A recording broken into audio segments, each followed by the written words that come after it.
Dear student अस्सलाम वालेकुम। उम्मीद है आप खैरियत से होंगे और अल्लाह ताला आपको अपनी हिफ्ज़ व अमान में रखें।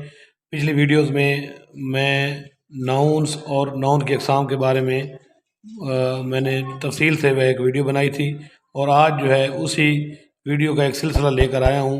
जो पार्ट ऑफ स्पीच हमने शुरू किए थे उनकी टाइप्स में से जो दूसरी किस्म है वो प्रोनाउन है। तो सबसे पहले देखते हैं कि व्हाट इज़ प्रोनाउन। ये pronoun is used in place of noun, for example I, we, you, they, he, she, etc। यानी कि एक प्रोनाउन एक ऐसा लफ्ज़ है जो नाउन की जगह पर इस्तेमाल होता है। यानी कि हम कहते हैं कि Salma is a good girl, Salma goes to school, Salma says his prayer, Salma says her prayer regularly. तो अब इसमें बार बार लफ्ज़ सलमा जो है ये एक नाउन है और नाउन बार बार किसी का नाम दोहराने से बेहतर है कि अगर एक बार फ़िक्र के शुरू में सलमा नाम ले लिया जाए और बाद में उसकी जगह पर अगर शी और फिर आगे शी, जहाँ जहाँ सलमा की जगह पर शी इस्तेमाल होगा तो शी जो होगा प्रोनाउन होगा। तो अब हम देखते हैं कि how many types of a pronoun या काइंड ऑफ ए प्रोनाउन। तो there are 9 types of pronoun. Number 1 personal pronoun, number 2 demonstrative pronoun, number 3 relative pronoun, number 4 indefinite pronoun, number 5 reflexive pronoun, number 6 indefinite pronouns,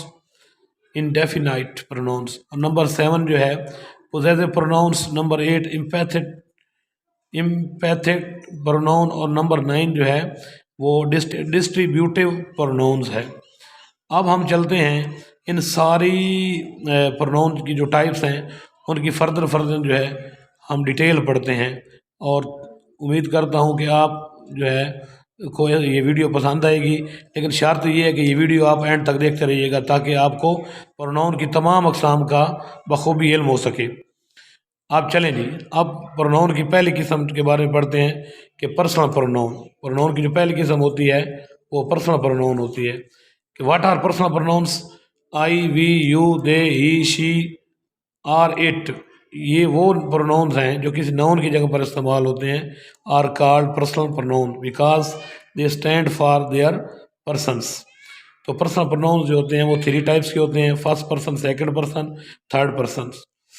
the person speaking to first person, first person के लिए क्या होता है? The person speaking to, वो शख्स जो बोल रहा होता है। और जो सेकंड पर्सन होता है द पर्सन स्पोकन टू, जिससे बोला जाता है। तो फर्स्ट पर्सन को हम उर्दू के लिए मुतकल्लिम कहते हैं, सेकंड पर्सन को हम हाज़िर कहते हैं, यू क्योंकि सामने बैठा होता है। और थर्ड पर्सन जो होते हैं वो ही, शी एंड दे होते हैं और इनको ज़मीर गैब कहते हैं क्योंकि ये होते नहीं हैं, उनके बारे में गुफ्तगू हो रही है। तो थर्ड पर्सन के लिए क्या होता है? The person spoken of. अब हम चेंजिंग ऑफ पर्सनल प्रोनाउन के बारे में पढ़ते हैं कि पर्सनल प्रोनाउन जो है होते हैं उनकी कौन कौन सी तब्दीली होती हैं और कौन कौन से केसेस होते हैं। तो पर्सनल प्रोनाउंस का जो चार्ट है उसकी जो केसेस हैं वो 3 किस्म की होती हैं। पहली केस जो है वो सब्जेक्टिव केस है, दूसरी केस जो है वो पॉजिटिव केस है और तीसरी केस जो है वो ऑब्जेक्टिव केस है। आप देखते हैं कि पर्सन कौन कौन से होते हैं, फर्स्ट, सेकंड और third.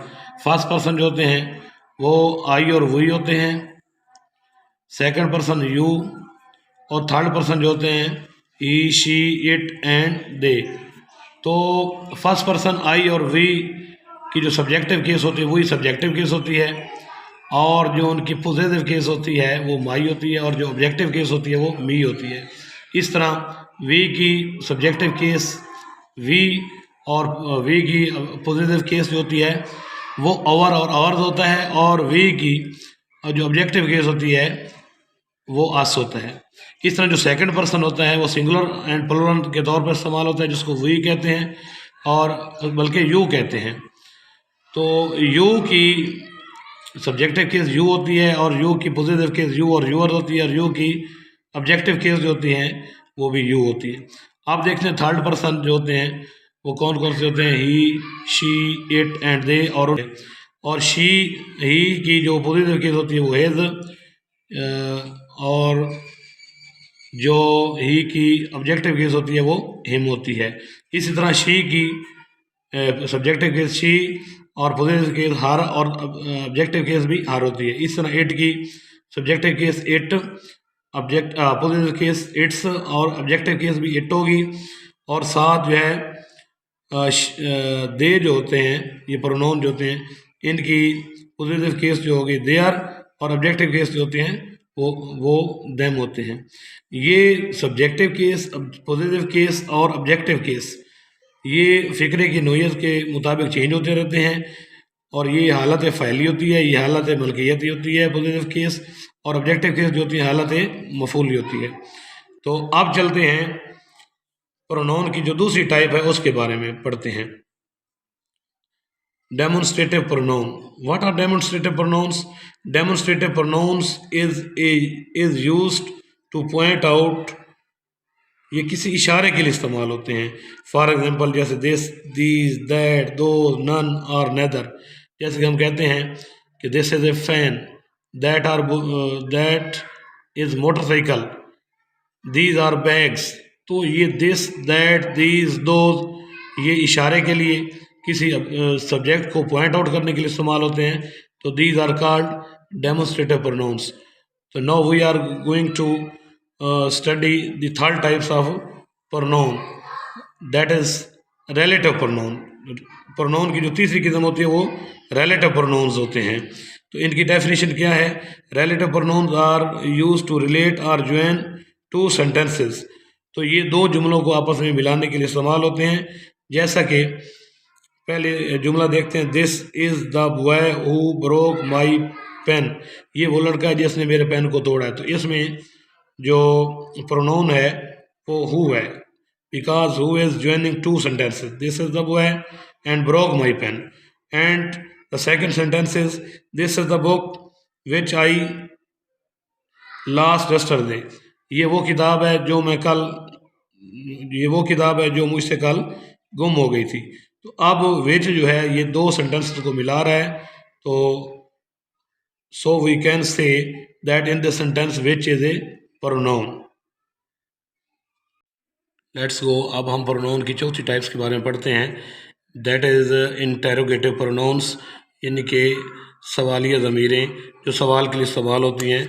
Interrogative pronouns are used to ask the questions. ये वो प्रोनाउन हैं जो सवाल पूछने के लिए इस्तेमाल होते हैं। जैसा कि what, who, how many, where, यानी कि जो प्रोनाउन सवाल के लिए इस्तेमाल होते हैं that is called interrogative pronounce.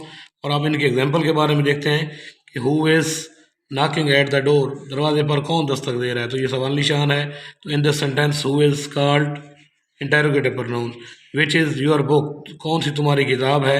In this sentence which is interrogative pronoun. Dear students, अब हम चलते हैं प्रोनाउन की पांचवी टाइप्स के बारे में, that is called reflexive pronoun. तो these pronouns represent the action perform by the subject. ये प्रोनाउन जो हैं जो एक सब्जेक्ट का अमल होता है उसको ज़ाहिर करते हैं, जैसा कि माई सेल्फ, अवर सेल्फ्स, हिम सेल्फ्स, हर सेल्फ्स। और इनकी ये पहचान है कि ये हर प्रोनाउन के साथ सेल्फ या सेल्व्स होते हैं लगता है।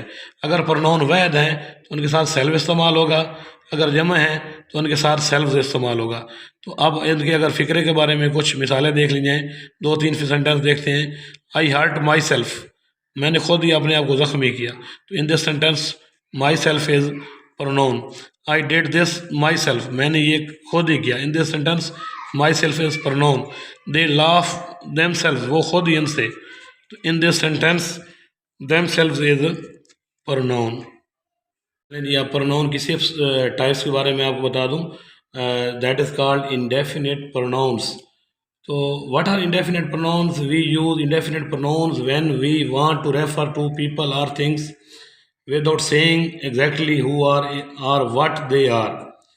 The pronouns ending with body and one refers to people and those ending in these refer to the things. तो ये body और one जो हैं ये people के लिए इस्तेमाल होते हैं। These pronouns are called indefinite pronoun। तो ये indefinite pronoun की पूरी तारीफ है। आप देखते हैं उनके एग्जाम्पल के बारे में देखते हैं। तो जैसे एवरीबॉडी होता है, समबॉडी होता है, एनीथिंग होता है। और अगर इनके सेंटेंस के बारे में देख लिया जाए तो everybody was present in the hall, हर शख्स हॉल में मौजूद था। Nobody came to the meeting, कोई शख्स भी मीटिंग की तरफ नहीं आया। अब चलते हैं अगली किस्म की तरफ जी। नेक्स्ट टाइप है possessive pronoun. What are possessive pronouns, तो ये ज़मीर मलकियत के लिए इस्तेमाल होते हैं, यानी हालत मलकियत को ज़ाहिर करते हैं, प्रोनाउन की मलकियत को ज़ाहिर करते हैं। तो इनकी अगर डेफिनेशन देखी जाए, these are pronouns that help us show possessions, तो ये वो प्रोनाउन हैं जो पोजेशन के लिए इस्तेमाल होते हैं, यानी मलकियत के लिए इस्तेमाल होते हैं। और इनके साथ आम रूटीन में एस और उसके ऊपर कॉमा लगा होता है, जिसको कहते हैं अपास्ट्रॉफी। तो इसका मतलब होता है का, के, की। इनके सेंटेंसेस देखे जाएँ तो सनाज कंप्यूटर वाज क्लीन, तो सना का कंप्यूटर जो था वो साफ था। तो इस सेंटेंस में ये एस के ऊपर जो कॉमा है और सनाज कंप्यूटर, एस के ऊपर जो कॉमा है इसको अपास्ट्रॉफी कहते हैं। These are called possessive pronouns. आप देखते हैं मारियाज सिस्टर्स, मारिया की बहन वेंट टू स्कूल, मारिया की बहन जो है वो स्कूल गई।